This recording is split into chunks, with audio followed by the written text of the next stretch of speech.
Welcome, everyone. I'm the captain, Ross Memphis Pamber. With me, as always, is my friend and the co-host, the president, Lawrence Gervais. We're broadcasting from Calgary, Region 3 of the Métis Nation of Alberta, part of the historic Métis Nation homeland. We would also like to acknowledge these lands are the traditional territories of the Blackfoot Confederacy: Siksika, Kainai, Piikani, Tsuut'ina, and Stoney Nakoda, with whom we share this land on the basis of our historical and ongoing relationships. We would like to thank all of our First Nation friends, Métis settlements, and to all of our Métis brothers and sisters and families. We'd like to give thanks to our elders for their guidance and to Mother Earth for the time she allows us to be here and use and share her bounty.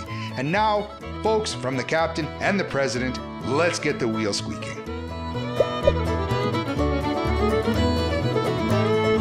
Lawrence, here we are again for another time together, as it always is, because our conversations are always delightful. Sometimes they're challenging, sometimes they're just easygoing, sometimes we like to bounce around and have a little bit of fun. But always, it's always respectful, it's always fun, Lawrence. I appreciate every opportunity that you and I have when we get together. We do participate in a lot of events together, and I always, again, find you very supportive of everything when it comes to whether it's the music that I'm doing or whether we're trying to collaborate on new ideas and share that with our community. Thank you, Lawrence. Well, you're very welcome. But I missed a few of your gigs, the summer. I feel really bad about that, but I'll be by there in person at least one day to catch them all. Well, I know. Yeah, folks, look us up. Memphis and the Grand, Grande. I know we're on Instagram. Thank you. And thanks for that little bit, Lawrence. Today, Lawrence, I want to jump on a few things because in a week or so is the annual General Assembly. And I think it's important that we have a bit of understanding before we get to our most delightful guest who's going to be joining us today. I wanted to hit on a few things before we bring Amber onto the show, but maybe talk a little bit about what's going to be happening. In the past, and I mean, that's really all I can really talk about. The agenda will be presented. I think it's usually Thursday. There's a meet and greet in the evening. We all get there, arrive. They have a little light dinner for us. But it's mainly just, reconnect with everybody that we haven't seen. And we'll probably be there for a while. And then the Fridays are usually for the Métis Nation of Alberta itself and its reports and all the ministries. So I'll do my report. I have two that I have to present, which is the Ministry of Education, Training and Research, so that Rupert's Land Institute, and then I'll have to get back on the stage to do the treasurer one. So, we kind of just filter through all the reports on that day. And then we ask for special resolutions. So people who want to have votes, if there's significant change to the bylaws, all that's presented. And then we have that discussion on the Saturday, which is always the political day. That's the day where everybody starts voting and putting their hands up and getting their wristband and all that stuff. And, and so that's more of an interesting day, I think, for this year we'll probably have. And then if there's any bleed over, after that's done, we have a dinner and a dance on Saturday evening because we are Métis folks. We like to do that. And then Sunday, if there's any overages on the agenda, we usually have that discussion. And then we leave for usually early afternoon on a Sunday and just head back home. So that's usually how the process goes. So it's a pretty quick turnaround, but it is a necessary turnaround that we're finally, that annual, I guess that's the reason they use the term in there, is to ensure that connection is maintained. Yeah, and then Region 3, we're lucky to have, be the host next year. So, we're already planning a few things with that, and hopefully we can get a good meeting and also look at doing a rodeo, I think, down here in the south, because we are Southern Alberta. It's a bit of our charm, right? So, yeah. I am looking forward to that. How much conversation, Lawrence, do you think at this age is going to be centered around the federal election? That seems as though it's now looming on September 20th. Well, that's a very good question because we always look at ourselves as an independent, but certainly the Métis Nation supports a certain party that's, in power right now. And, certainly if there's significant changes that we have to do to look at the way we vote and why we vote a certain way, we also have to look at that too. But, we'll, it's pretty hard to forecast in 5 weeks and get a lot of, inkling on how we're going to do that, because it's such a short turnaround. I think for all the political candidates, not only the Liberals, but the Conservatives and the NDP, right? So, yeah. Mm-hmm. Well, and that's some cases where the frustration seems to be coming in. It's interesting how, right now the Conservatives are throwing around we are a 5-party, country, and yet 2 parties really have no representation, or almost 3 of them have no representation national. Well, the Green Party, yes, and independents certainly is hard to get a little footing when you have these large, parties that are around them, and very strong ones too. So, yeah, the Québécois, these are parties that don't represent national interests, or so it appears, but yet. Well, I'm sure there's some sort of usually some Parti Québécois supporters here in Alberta. It's probably very small. Oh, right? no doubt. Yeah, no doubt. But they don't usually put constituents even within this, this part of the country. So it ends up being, bit of a horse race usually just between 2 parties. I know we're going to eventually talk a little bit about some of the stuff that's happening with vaccines and such, but we've almost taken a bit of a step back in the sense that right now, a lot of the messaging seems to be jumping on syphilis as syphilis alerts. Like, well, is this happening because everybody's just happy to be back together, connecting, and this connecting is resulting in this? Because it's, the world is starting to really pay attention to the fact that there's a 4th wave, there's some conversation. We might be masking children, we might not be masking children, depends on where you are in the US versus Canada. I still give people the allowance. Listen, you want to, you go right ahead. Well, I mean, I could sit here and blame it on, quite a few events that have been happening, but I don't want to really go there. But certainly, STDs and that's not a distance disease, obviously, right? So, right, it's the opposite end. But certainly, that sort of data must be very interesting to a lot of folks, and I'm sure they're probably looking at that and how we get this distancing and vaccine all done, and I wonder how when you watch everything that's happening, how does that correlate? Do they look at that and go, well, all of a sudden these STDs indicate that there's a greater new connection amongst population, which indicates that we're allowing too many people to be out in the community? Is this just a consequence? Maybe this is just something that the news jumps on. I mean, if it's something you and I are talking about, I guess it's just another conversation we're sharing. So that's right. But I never really looked at the syphilis thing until you brought it up. So, well, I tend to, peruse the news and capture a lot of the information. And these are just what all of a sudden I'm like, well, that's funny. This seems to be much more predominant in the news than even what's happening with the masking going on right now. But Lawrence, I think this is our opportunity, because I know we're going to have other things we're going to be chatting about after our guest. But let's jump into bringing Amber Boyd into our conversation on the Squeaky Wheel. And Lawrence, I guess it's time to get to our guest. Thank you for jumping on here with us, Amber Boyd. Now, you have a strong connection with the Métis community. We've had many times where we've had chances to chat when it's the 3 of us or in social connection and conversation. Always appreciate your awareness. And you and I even have a little bit of a connection based on the fact that we were both participating in the capote design that was going on, thanks to Park Canada. Now, before we jump into that and some of the questions that I usually have or I like to ask guests, I just want to point out a few things as I was doing my research. Oh. You have your degree in psychology. Hopefully you're going to help sort out Lawrence sometime during this conversation. Maybe that'll be the whole back end half. Not enough time. There's not enough time. We need about 8 to 12 hours and many, many more experts. You have experience in HR. You involved in corporate training, your role in Spirit staffing. But I think a large part of what we wanted to talk about, and I know you have a role that's coming up, but when the Forward Summit finally kicks off, is your authorship, but also because of the fun that's happened and the awareness that's going around with the capotes, really want to talk to you about the capote. So before we jump into the Capote, can you share with us a little bit about your journey with your Métis connection? Because it's always different for everybody who, when we have that conversation, we're all at a different level of personal understanding, awareness, comfort. Where did that begin for you? Oh, I love how you guys ask everybody on your show this question because it's so entertaining, all the different answers.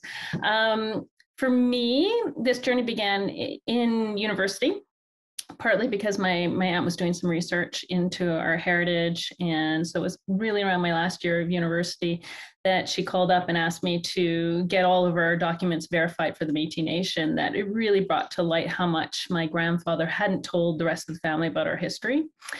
He hid it from the family primarily to make sure that everybody was safe, because his siblings were usually yanked out of school and pulled across town to go to somewhere else because they were afraid. They started pulling kids that are Métis into residential schools. So he grew up with, I think it's 15 siblings, and the older ones tended not to say much about it, and the younger ones acknowledge, yet it came down to my aunt doing a bunch of history on our side to reclaim our identity. And so it's been a journey from there about decolonizing my life and making sure that, I really, if I'm going to be a voice, I need to be a positive one. And how do I do that and go forward? And making sure that I bring back culture in, especially to our family, because we've adopted through Native services. And part of the cultural planning is to making sure that, we have that Métis identity that we can actually provide, and talk about all the histories and beading, and bring that into our child's life. So that's been a part of our journey, is making sure that we really are connected to community and don't just talk it, we really do walk the walk. And your comment, that's a message that we seem to have heard quite often, and not always from everybody. So it's almost a bit segmented depending on where you live.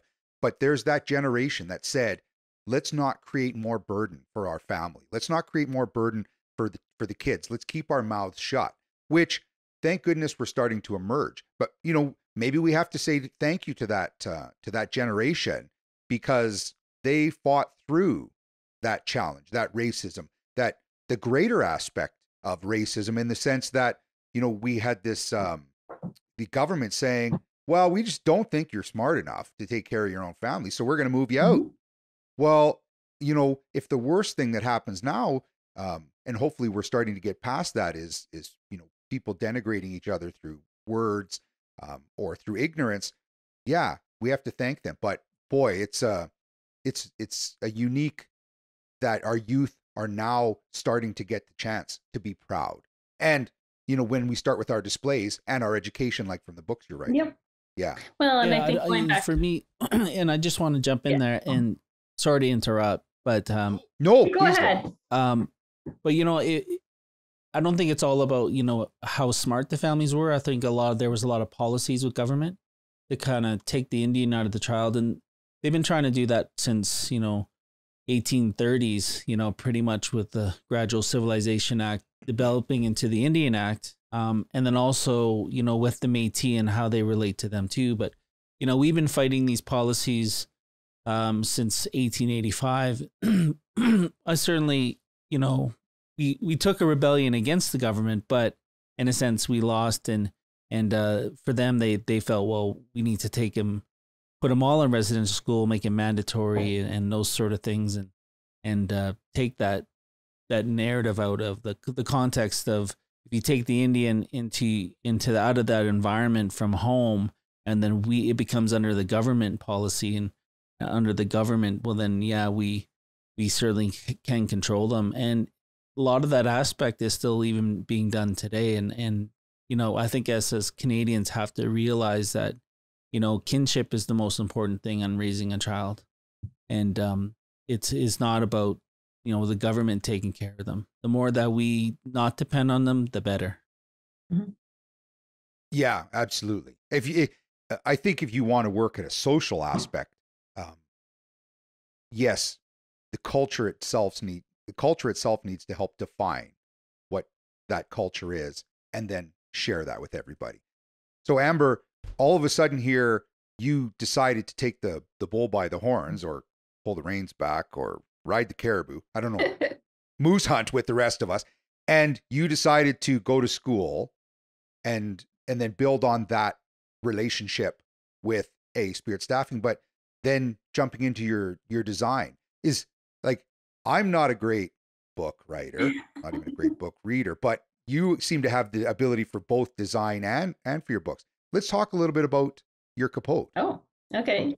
And then I want to know more about the your books, because Lawrence and I we get to talk to a lot of people, but my design was not nearly as capote. and a lot of our listeners have seen that, but your design is extremely artistic and very capote.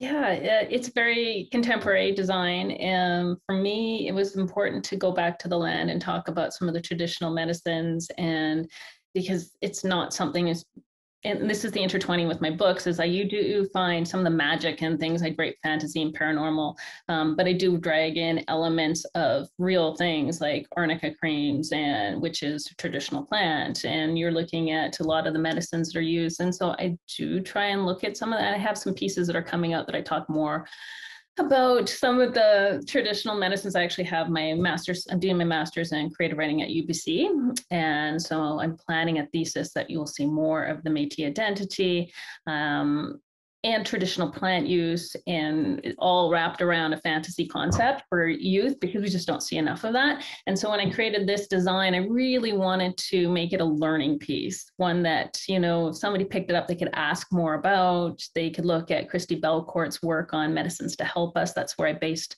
a lot of the uses. I really wanted to look at some of the traditional plants. And so all of the embroidery and beadwork on the capote all have ties back to traditional medicine use. So that was interesting to do, because they're not all plants that I had embroidered before. So I had to really focus on what they actually look like, and I think I encompassed it pretty good. I know if I by just doing this, if I'm out in the bush and I'm walking the land, I definitely can find these plants for you. So that's the fun part, is this isn't just something I just embroidered from a book. This is me walking the land and actually seeing the things that were embroidered on this piece. So did you put any plantain on there? I use plantain all the time, but it's not, it's something I use, but it's not on here because it wasn't the pretty color. Yeah. Oh, absolutely. And about, I'd say 10 days ago, I ended up getting a stinger. I didn't know what exactly bit me on the inside of my finger. And so I ended up telling my dad, after the swelling was like there for 24 hours, I called him and he goes, well, did you put some plantain on there? And Mom said the same thing. And I'm like, well, they've shown me how to find it. They've shown me how to chew it and how to put it on there, but I forgot. Now, Mom, who had been bitten, I think 8 times not that long ago, Dad put 8 plantain spots on her, said she was fine and dandy. Well, I hurt for days. So after about day 3, I'm walking around going, you give up. My wife says, well, why don't you just chew that and see if that helps? Oh. So now I actually have a plantain plant in the back of my house. But Lawrence, have you ever used more traditional medicines in your family and healing? Because this is part of that shared message now. Yeah, I mean, I had a grandmother that kind of had an idea of all that, and she kind of laid that us as children, but it is what it is, and rad root from chaga to tea to everything like that was just a commonality in our families, right? And moving into those specific specific items out there like dandelion, and what sort of part of the dandelion we use, and but I used to raid my auntie's gardens all the time, right, growing up, so I used those traditional elements to keep alive when I was a kid. But it's definitely something that we as people have in our back pockets as Métis people, and sometimes we pull it out whenever we need it. So was stealing carrots from your aunt traditional Métis? Yeah. Is that what you're? Yeah. I guess that's probably true. Amber, what are your most bright flowers that you were really paying attention to? The brightest ones? Or like the ones that gave you, I don't know, I can show just you that one. energy This is when you pansy. Ah, yeah. And then there's blazing star. And I can show you a couple others. This would be blue flax. This is out in the field just behind me. I live in Cochrane, so I can walk by and see this one going through it summer. Oh, beautiful. Yeah. And there's blueberry and Saskatoon, and on the back, yarrow is something I have drying in my pantry right now. What else would I have? I usually have some wild sage, white sage, drying in the pantry. But I tried to pick the colorful, flowery ones for the, it's a capote. People want to see flowers, not, But I think the other one that I had on it was more traditional. Like I did have some willow on it because of nice bright red stems, so it did pop up against the color. So there's lots of different flowers, but there isn't just one. They all kind of weave in between each other, and including the bitterroot. And I did the bitterroot in both embroidery and beadwork, so it was fun to create it. I wasn't sure what it was going to look like when I ended, because I had to do all the artwork panels for it before I even started stitching, because I had to know what the colors were going to look good together. So it was more than just sewing. Well, and for me, it was learning. It was this learning journey and learning from, Lawrence's awareness. It was funny when they first came out saying, who wants to design a capote? Amber, I had absolutely no idea what it was. And folks, to all of our listeners out there, just something that's really important is that this was a traditional garment that was often made out of the Hudson's Bay wool in order to have a bit of a jacket for that protection as well as for warmth. And I don't know if the sort of more feminine design was historic. Lawrence, maybe you know a little bit more about that, but when we were coming around to saying, let's design something, let's use our personal designs and skill set. Yes, all of the designers just did a fabulous job. And I enjoyed it for the experience for me of learning what a blanket stitch was. I had no idea what that was. And now I understood how to put these garments together. Yeah. I mean, it was a cross between, the traditional blanket, capote designs with more contemporary flavor, and that's what we added to the contest, and we're pretty happy with the results. And now Region 3 has some capotes that we can show off. We're putting them around the office currently in different spots, and we'll be bringing them to different events so people can see them. But we hope to develop a very large catalog in the future and highlight these artists and possibly do every year. But I mean, for me, I'm just the program driver. I'm not a designer. I wouldn't know how to cross stitch or do any of that stuff, but I'm the one who just kind of writes the proposals, gets the money ready, and spends it. That's it. Yes, well, you invested it very well when you could see the designs that Amber did. And Amber, is this part of the catharsis for you? Is this just what helps give you a bit of strength at the end of the day because it's nice and, relaxing? Where do you find a time to fit this in with all of the other, the education, your involvement? And then let's jump into some of the conversation about your books. Where do you find, or is it they all part of the catharsis of Amber? I think it's all part of teaching because, having my son here and my daughter here, it's also teaching and giving back and learning. So the capote was really fun to do because it was something traditional versus something that they need for dance projects or like that. And so my son actually sat alongside and he learned some of the stitching. He did try his hand at some of the embroidery. He's more of a beater, but he was really interested. So he got out the sewing and he was trying to do stuff alongside of me. So that's the fun part, is when you start doing these cultural pieces, you get to give back and teach alongside and explain what it was used for and all the historic stuff that goes along with it. It's not just, I'm going to sit down and bead a flower. It's like, why did we do the beadwork? What's the meaning of it? So I get to have those conversations with him sitting alongside of me at the same time. Braden's awesome that way. And he's very inquisitive, and he was not afraid to try and goes, well, can I sew one? I want to do one. Which I think we need more of. We need to inspire our youth to do more and be part of. And we aren't going to do that if we aren't seeing it in our households. And so for me, it's like doing this project wasn't just fun for me. I loved doing it, by the way, but it was really joyful to have him want to be part of it alongside. Well, yeah, I think we ended up having some fabulous designs. Let's jump into some of the conversations. What book are you working on right now, and which ones have you brought out, for our audience? Oh, what am I working on? I'm working on a novel called Tainted Born right now. It's a dystopian romance, and I'm quite a ways through it. I'm working with Richard Van Camp, actually. He's my mentor through Audible, and I'm really excited to be working with him on this particular piece. It's very futuristic and lots of fun. It has some military stuff in it and that kind of stuff. I also have some cultural pieces. I just finished a piece called Remnants, and it has a rougarou in it, and it's more traditional based story that it even has some futuristic stuff. You go through some time travel, and so I really mixed it up and tried to have a little bit of fun with it, but also it's super cultural. It really has a ton of culture packed into the short story of like 6,000 words.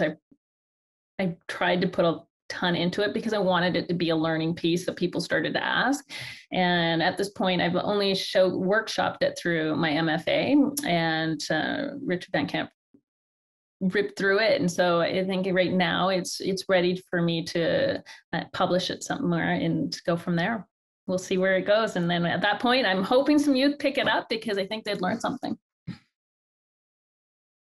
I'm curious as to, and maybe you can expound a little on this, the idea of authorship, that being a big Star Trek guy, and you think of the 60s, the way they were sort of writing for what they considered the future. If you were back, in the 1885, and you're just before the rebellion, you're just kind of hanging around going, I'm going to write something. I'm going to write a future dystopian story. I wonder, what would it look like? What would they be thinking? Yeah, what was the future in the perception of, boy, there's going to be hundreds of different styles of buffalo in the future, and we'll use just as much of the buffalo. Like, what were they thinking at that time? And as an artist, when you're starting to try and think of what is the future, what does it hold? How do you capitalize on what's happening now in order to create a future view? Or do you just come up with something that is so outrageous, but yet could happen? The world building aspect of like looking at something dystopian is what does it look like in the future? And who knows, right? And I think the fun part to read is to be really off the mark, create new rules, rules that we wouldn't have today, and really turn them sideways that we would think today would be out. You would be like, wow, why would we do that? And when we add those elements, become really interesting to read more about how are they going to deal with that. I love that term, world building. You're absolutely right. That is the future. That is that it's the reference to what is the perception out there. And I always like business when they come up with a don't just try and think of something 100% off the mark different. And not that that's necessarily going to be something that, that's your end goal, but it reinforces that change in perception will allow different eyes to look at it. And often that then becomes the comments, and I read it a lot, and I try to share it a lot, that the more you bring diversity into the conversation, you realize how people are looking at it differently. And all of a sudden if you put the same people from the same background with the same experience in the room, well, you're probably going to get the same answer, the same results. You need a different viewpoint, and people asking those challenging questions. Yeah, I love writing stories that you pick two characters that will really clash and see what happens. Those are the fun ones to write. Is you find two main characters and you're like, where is this going to go, and how sideways in the conversations they have, and that's the fun part. And put them in a world that the rules aren't the same as ours, and see what happens. I think that's why we did this podcast. We put two opposing geniuses of Lawrence and Ross in the room and just see the energy and the knowledge that comes out of the two of us, and yet complete opposite lives. Except we're both guitar players, we're both nitwits, we still both like our chalk wagons, we like all. So yeah, though I guess our viewpoints, Lawrence, are that I try to bring everything from very business, very artistic, and you're coming from a very skilled orating knowledge background, and your background as an elected official for representation on that. But yes, I think if you can take Amber's point of view and come from complete opposites, yeah, that sounds fun. Yeah, for sure. And I like the aspect of having encouraging more Métis authors and more Métis storytellers, because we have enough material out there to actually start writing about. and maybe the writers in the past that have been doing it for quite a while. But I think we need to encourage more and more perspectives, more diversity, like you talked about. Science fiction, for instance, you could adapt the timeline. It doesn't have to be necessarily in the future. It could be, predominantly in a town, or the perspectives of the Rougarou and how that kind of centered in one community, and the fear, all that stuff, and these children. But really developing those stories and our relationships to the land too, and our marriages, because Métis folks were a little bit different than our First Nation cousins, but we definitely have a lot of stories to tell, and this possibly is the beginning. I'm looking forward to writing more of those stories for youth. I know, like, typically I write fantasy, paranormal, like this is one of my books and another, but I like. Don't be so quick. Throw those up there so for our audience can see the covers up. This one was an Amazon #1 in its category. And The Mage's Apprentice, I have a story in. And then Howling at the Moon won the Camosa Indigenous Scholarship. And recently I just won a spot on Audible's Indigenous Writing Circle. And that's how I got to know Richard Van Camp. And they've been really conscientious in trying to pull in talent from across Canada. There's 15 people participating in their writing circle, and it's been a lot of fun, and they have some workshops, but the mentorship has been amazing. I think that's so fabulous way of connecting with the community. And again, I know youth love to read. We know that there's a new perception on how they read, because it seems like short stories are so important, or not longer than an Instagram. But I think when you actually take that time for yourself and hold that book, it's my favorite part of the day. My suggestion though, folks, for any of you listening out there, if Amber writes any books about robotic moose who hunt us, all I ask is Lawrence and I need 50% of whatever the take is at the end of the day. That's my new idea. Robotic future moose that hunt. Well, the live ones hunt you too. I mean, I remember running to school as a kid. Yeah, don't go near those. Okay, folks, don't go near any of them, but you never know where the robotic ones do not. Yeah, maybe that's what the government's doing to us out there. And so, Amber, Lawrence and I a little earlier were having a conversation about the annual General Assembly that's coming up. And, your knowledge of that, like, it's still a bit rudimentary for me, but have you participated? This is, I guess, our time for the Métis people to try and get together, but it's all of these, as we work towards new constitutions and such, these are all new conversations for a lot of people. You're involved in a lot of things. What's something you want to share with that part of a community? Be involved. Yeah, I'm going up to the AGA for sure.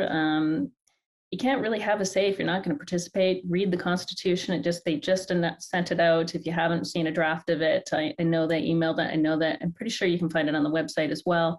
There's a lot of great information. You can see how much work has gone into it at this point in time. And I know that there'll be a lot of questions, and a lot of the time being spent probably on the Friday, we'll be discussing all the questions that everybody has, including names and retitling of things. And there's a lot to unpack, but you can definitely see we're moving forward, at least in the right direction, and having the conversation. I think there's still lots to be talked about, and I'm looking forward to hearing everything that's going to happen on the Friday. And that's the answer and respect that I give it too, is that there still has to be lots more conversation. But there will be lots more going on. Unfortunately, I'm in the studio for the next whole week, and I won't be able to make it up there. But I look forward to hearing some more of the stories that come out of it. But I'm on my way to Batoche to sing. Oh, that'd be start fun! Of September. Yeah, I got asked to head up there to bring some music to that. So Lawrence, they're not going to be able to slow me down. Yeah. Lawrence. Well, and I just want to comment on like, the assembly is open to all our members and everybody. You don't even have to be a member to still come. Members are encouraged to participate, to vote, right? But definitely, there's going to be some heavy topics about the Constitution, I'm sure. But that's been bumped to a special assembly in the near future, so there won't be any voting on that at this one. But certainly at the special assembly there will be. So we'll keep all our members posted on that.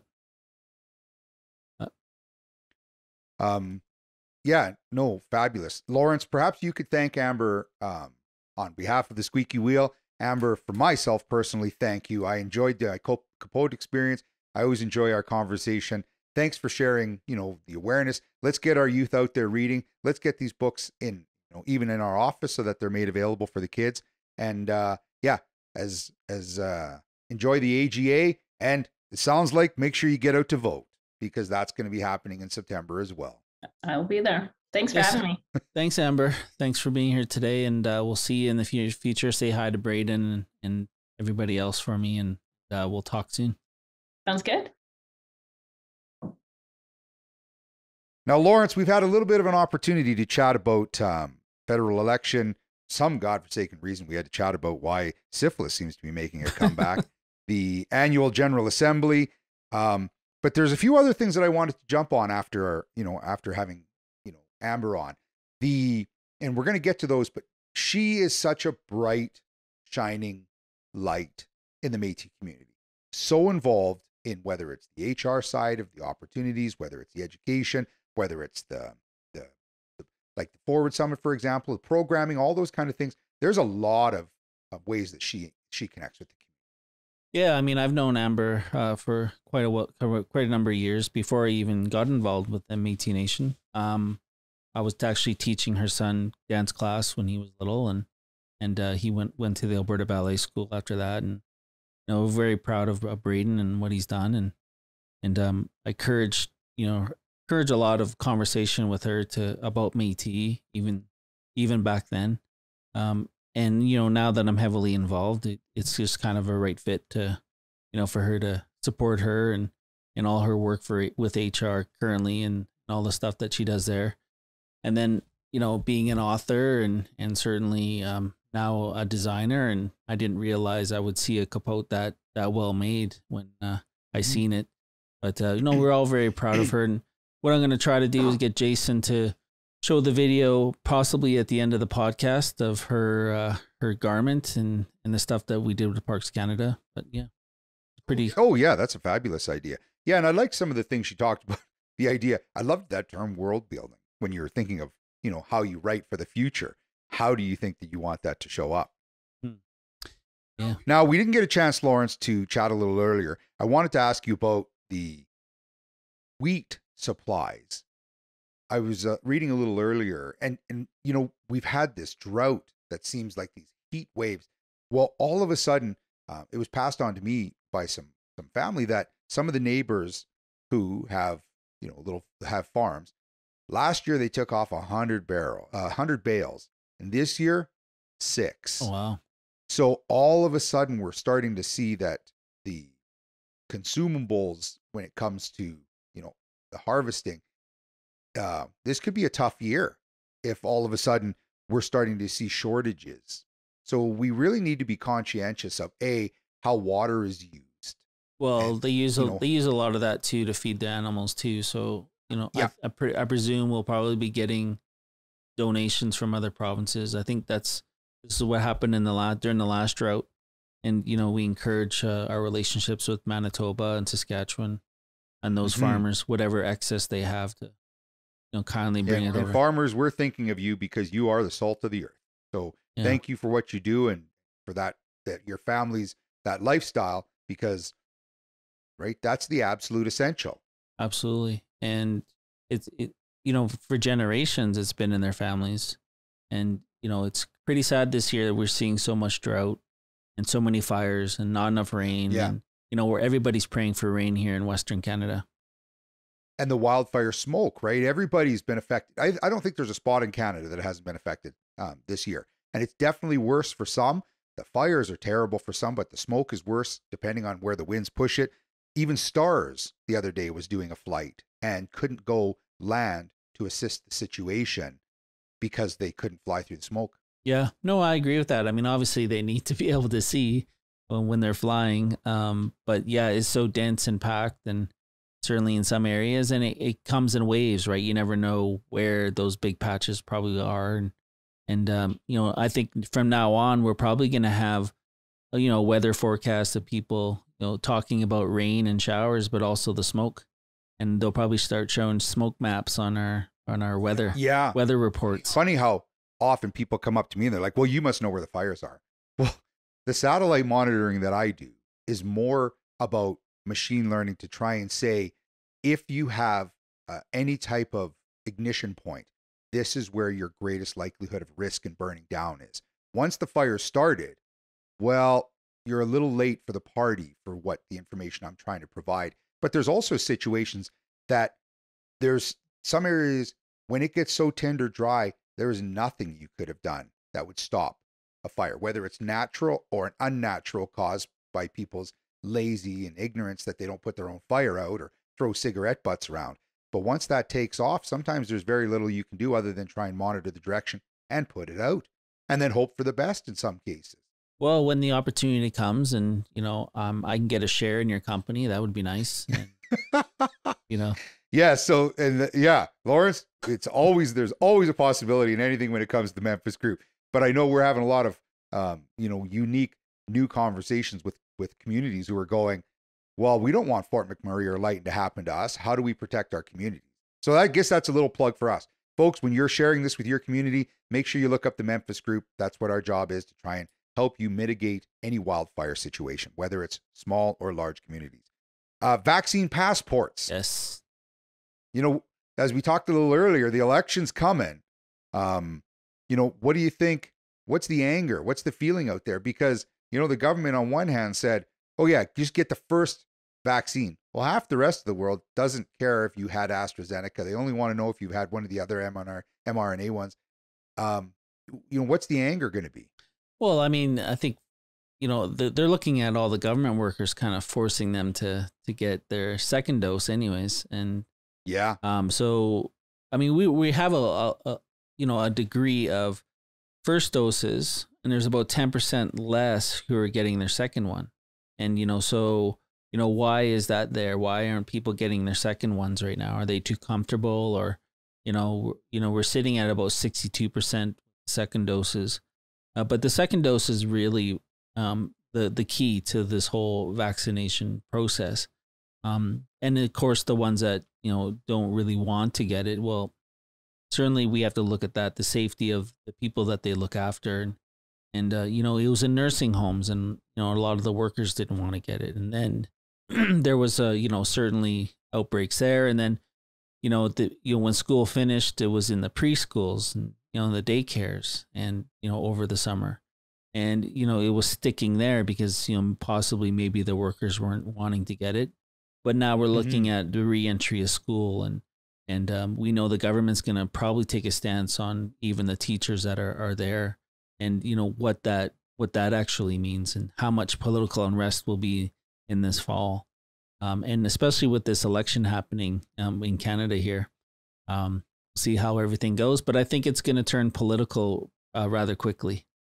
This whole discussion about the vaccine.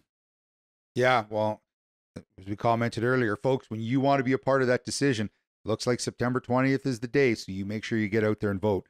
And then, Lawrence, I just wanted to finish on the chuck wagons. Yes. Boy, love them. Tough year. Thank those families for still participating and carrying on that history and that sharing that experience, keeping those horses in the best shape and giving them every opportunity to have a reason to be out there doing what horses do, running the chucks. But I think they're in Dawson Creek, and I know they're moving around a little bit, but they'll end up in, it sounds like maybe their last runs might be Ponoka this year. Yeah. It's really sad because, it's just like us, we're older. If we don't exercise our legs, they start to go, right? And certainly with the horses, they need to be exercised every week, and they're thoroughbreds, right? And this is what their lifestyle is, and this is all they're accustomed to. And if they're not trained very well, we will see more injuries with these horses, and I'm sure the drivers are concerned about that too. And certainly their family, those horses. That's right, and also to keep their units going, and well, sort of their camps and their racing teams. They do rely a little bit on the funds to be able to do that and sponsorship. So hopefully we can recover from this, the chuck wagon community, and look at the next year as certainly not of it dropping off, but maybe more additional. I mean, everybody loved the tournament up in Lloydminster, the North American Championship, and what they did up there. So we look forward to possibly more racing in the future, but this year was probably hit pretty hard. Yeah, definitely a tough year for everybody. Lawrence, I think that brings us to the end of our show. Yes.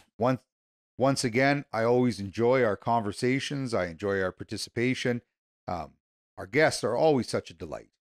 Absolutely. And it's always nice to reconnect with Amber every once in a while and yourself. And it's nice, we got to get, back on our schedule. Hopefully one day we can, do this in person, and what that'll look like, and where that will be. That's the big discussion in the air. But now we do have somebody who's an addition to our team to look at all that. So hopefully he can do that for us. Yeah. And I know as much as I also enjoy this, because sometimes that connection makes it a little easier for our guests and for everybody, we are also still doing some live on location. We reporting in places. So that makes it a lot of fun. So folks, thank you kindly. The Squeaky Wheel is produced by the Squeaky Wheel Company, co-hosted by the President Lawrence Gervais and the Captain Ross. We encourage you to connect with us at tsw@métis3.org and visit us at métis3.org. Our behind-the-scene group, led by video editor Jason Chernow. Thank you from our social media crew. We appreciate your time.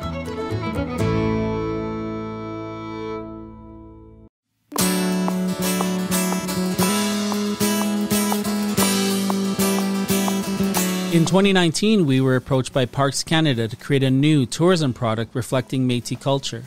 Together, we decided to go with outerwear capote designs using beautiful 6-point HPC blankets. We selected 11 designers to participate, and they all made stunning capotes in both traditional and contemporary styles.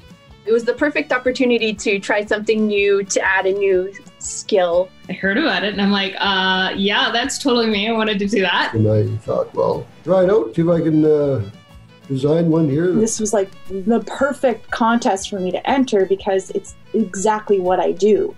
After I read it, I thought, there's no way. There's no way I can enter this because I'm not a fashion designer. I'm not in the fashion industry. I'm not even a seamstress. I have spent my whole life being interested in arts and crafts and sewing and design. My mom actually was the one that told me, she's like, hey, they're having this Métis fashion show competition. I'm like, competition? I'm in. I just think it's really a cool project. The capot sort of shows the ingenuity of our ancestors, right? And it shows a very real part of our history in terms of the climate in which the Métis Nation developed. It really shows their creativity and their resourcefulness, because all of a sudden winter came along and these men didn't have warm clothing, and they were receiving these blankets from the exchange for their pelts. So the women, they used the blankets to make coats for the men. We have some pretty cold temperatures, right? You need to be prepared. You also need to have things that are functional and you can still move around in. And so I think the capot, from that perspective, I think is just a genius sort of use of those materials that were made available through those trade relationships with the Hudson's Bay Company. The stripes on them, that signifies, my understanding, signifies the size of the blanket and also the number of pelts that they needed. They'd lay the furs on the counter and then they'd just lay a blanket beside it like that, and they'd count the points on it, see what value it is. And whatever amount of stack of furs you had, you get other things with it. Eh? So that's how they bartered and traded. They told us that we were all getting different color blankets. I was excited about that.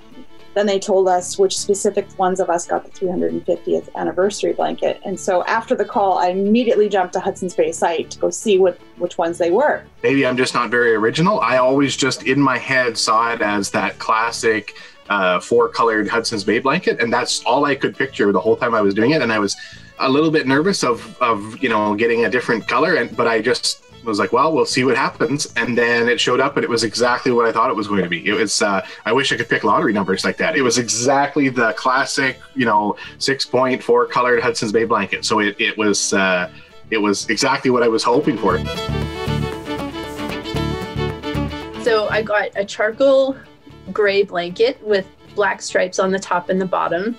And when I first opened the box, I thought, I'm definitely going to have to dress this up.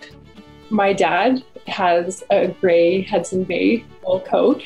So I don't know if it was partly that or like the cowboy culture, whatever. And when I got the box and opened it up and it was gray, I was really happy. I was pleasantly surprised. So it's a huge thing with the Métis connection with the river. So anyways, that's in the back of my mind. I open up my box and it's blue. So I get this blue one, light blue with a dark blue stripe. And yeah, so I knew exactly, I'm like, done. I know what I'm doing. I wanted anything with color, anything. Like I would take any blanket but brown. And I opened the box and what color did I get? Brown. I had all these designs chosen in my head of what I would do with every color, and I got the one I didn't want.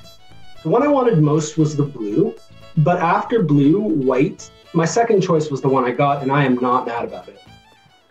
Honestly, I'm just grateful I didn't get mustard yellow. When it was indicated to me I was receiving the 350th year blanket, I was even more excited. The energy was there. I'm like, this one is going to have swirly colors, or there's going to be something, some patch that really identifies it. The colors that I ended up getting were very mustard. And I started to realize that looks like a ribbon skirt.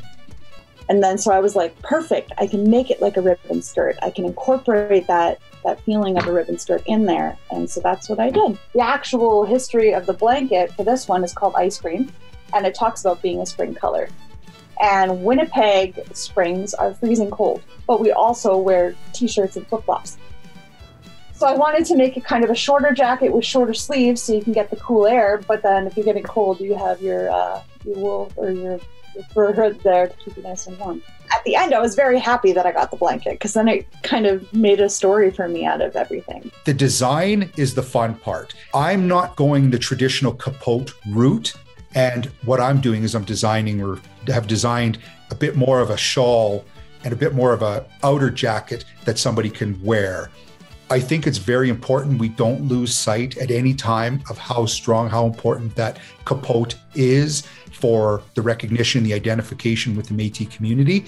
But I'm also excited that we're allowed to have some fun with it and design something new. And that's why I'm trying to combine a little bit of the old with a little bit of the new. What they told us was it had to be outerwear, right? It didn't necessarily have to be a capote and had to be outerwear. And I kind of kept thinking like, well, what does that leave, right? What's the possibilities here?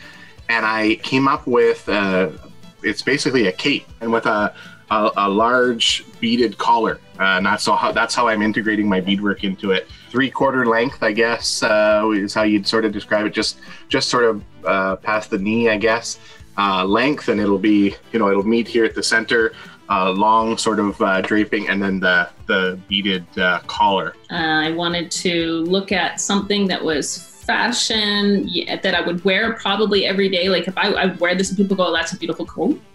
But I also wanted it to be, it still had that Métis heritage to it. So here in Alberta, I've done numerous hikes. I love looking up flowers. I love looking at that kind of knowledge and what they were used for. So every flower that is in Region 3, my ARC area, I have looked at and embroidered in some way or form or beaded onto the coat. I discovered that Métis women did embroidery. They embroidered still in the floral design, the same as most of their beadwork. And they're so big. They're huge. I've never worked with them.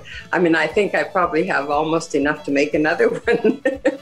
To me, really shows kind of how we would use whatever material at our disposal. And we really were kind of concerned with high fashion, And so it's influenced by high fashion, particularly in France and Britain. But it has such a distinct local flair. And some of the things that they could have done, European style, they actively chose to, for example, close it with a sash instead. When you read descriptions of different attires, both written by Métis and by outsiders, that Métis were just better dressed. I kind of tried to design a pattern that would highlight feminine lines because the traditional capote is a little bit more boxy, and it's more the belt that gives it some of the shape. So I'm adding a lot of applique designs. I'll be doing some Métis floral patterns to imitate Métis beadwork. I'm very excited about those because they really highlight culture, and I've mostly used kind of satiny pieces, so they're quite shiny, and it'll give the coat a nice polished look.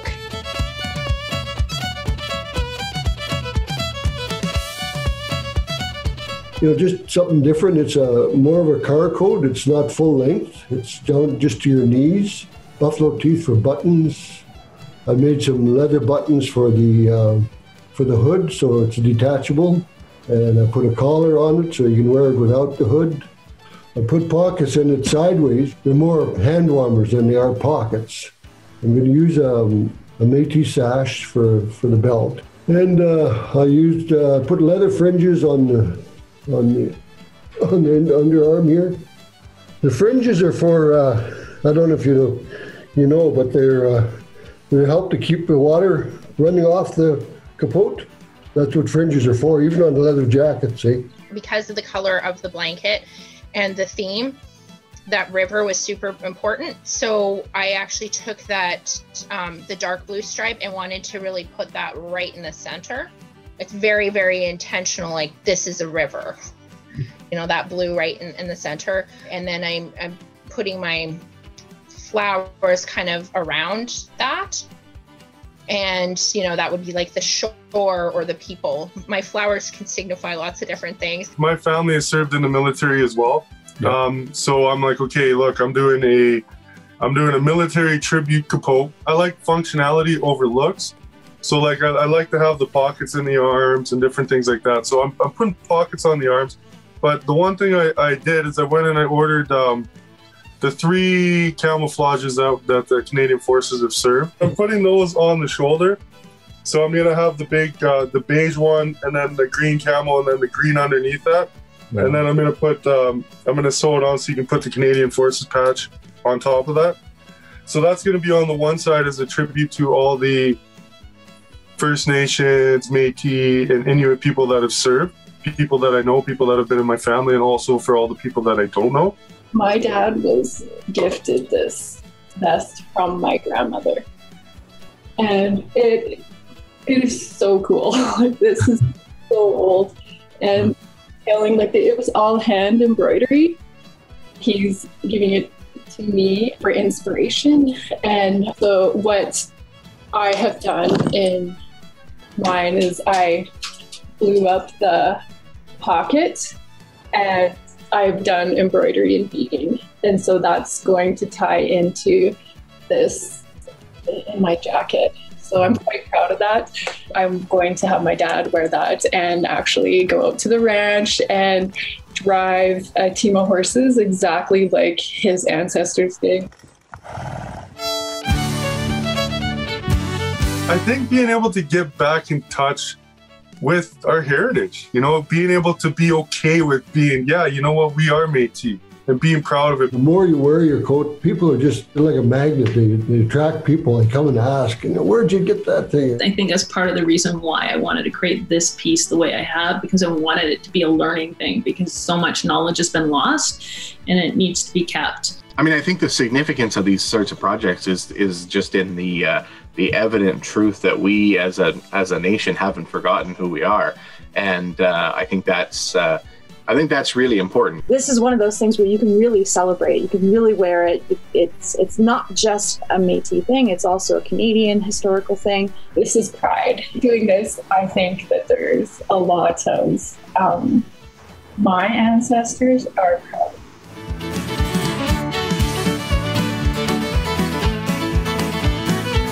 On behalf of Métis Nation of Alberta, Region 3, I want to thank Parks Canada and all the participants that made this a success.